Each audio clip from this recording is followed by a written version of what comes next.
Okay, here we are again. Let's carry on page 130. We were looking at more or less groups of consonants and how they connect to the syllables around them. Now we want to look a little bit about patterns of prominence, stress patterns, prosody in words.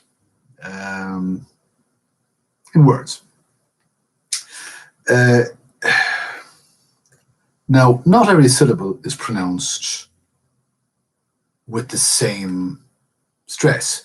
In fact, we need stress for language to function properly. If I were to read the first sentence of this section on page 130 without stress, it would sound mighty strange. The syllables in English words are not all pronounced with the same degree of prominence. I could speed it up, but it would still sound like a robot. And as the text says, we vary syllables three ways: in emphasis, in length, and in pitch. And we're not going to be looking at pitch too much here. Pitch is very important in languages like Chinese. You can say a syllable with high pitch in a word, and it will change the meaning of the word from saying the word with that syllable with a low pitch. But not so in English, thankfully for us. Now, we spoke about feet earlier.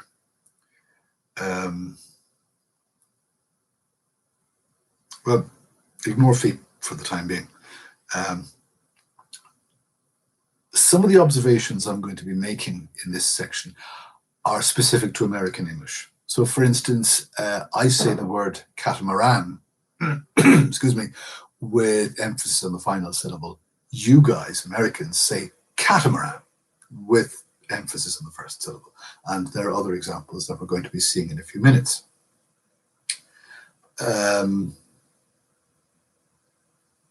Now, I want to jump at the top of page 131 here because I just want to talk about the feet we were talking about earlier. You remember from studying poetry, there's the iamb, iambic pentameter, there's dactyls, there's trochees, and there's several others whose names I can't remember. By the way, if you think I have the virus, I think it's just too much talking. I've been recording lectures all day. Hope I don't have the virus. All right, so we're going to speculate that there are three kinds of feet in standard English. A, B, and C, the top of page 131. There's a foot with a single syllable. That's unary. There's a foot with two syllables, and that's binary. And there's a foot with three syllables, and that's ternary. Now, take a look at the tree diagram for the ternary one. You'll see that the first two syllables are more closely related to each other than they are to the final syllable in ternary syllables.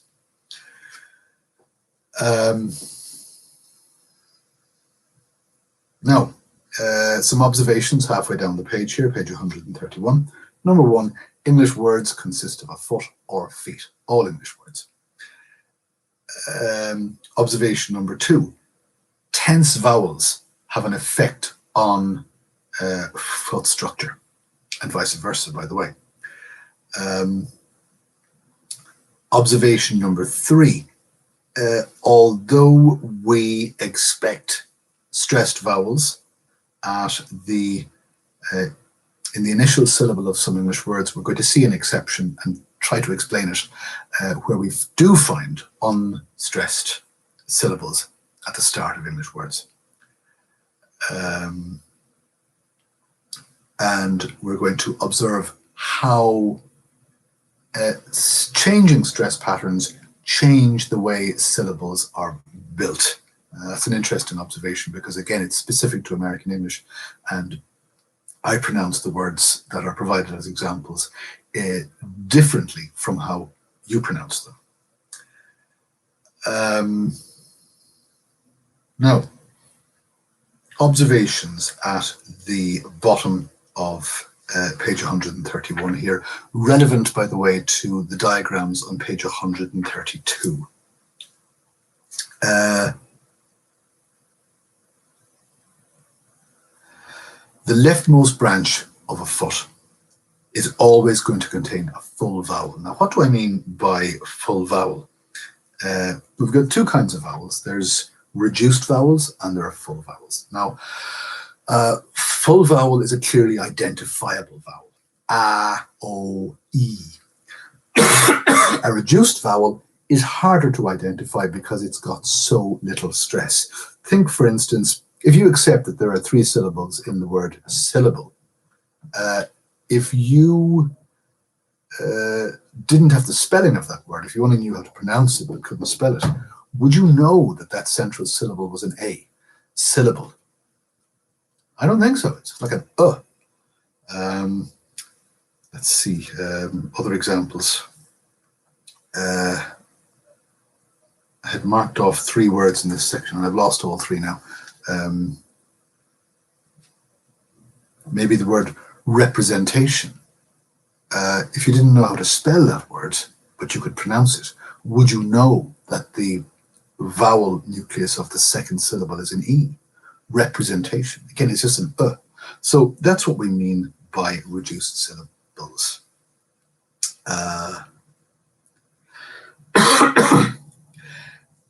Reduced syllables we only see in the on the right-hand side in binary or ternary feet. So let me see, we have 3 words provided at the top of page 132 here. Dog, well, it's only got a single stress. That vowel is going to be very identifiable. What about sofa? How identifiable is that second vowel? You can go sofa and you can identify the vowel. But if you say the word as a typical American does, sofa, the second vowel is just kind of an and that's the point. It's a reduced vowel. And then a word like Pamela, you'll see there are 3 syllables there. There's the pa, there's the me, and the la. And we're going to use the skeleton that we see under C at the top of page 131. We're going to assume that the first 2 syllables of Pamela are more closely related to each other than they are to the third one. But regardless, we're going to say that only the first syllable of the 3 in the word Pamela is a full syllable.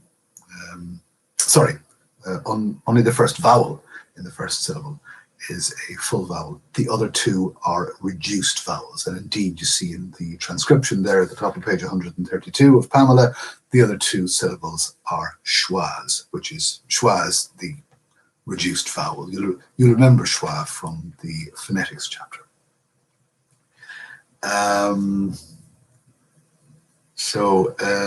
I think that's all I want to say about that. So I'm just going to stop recording and we'll move on to the next section, which has to do with tense vowels and with their effect on English foot structure, or how foot structure can affect tense vowels.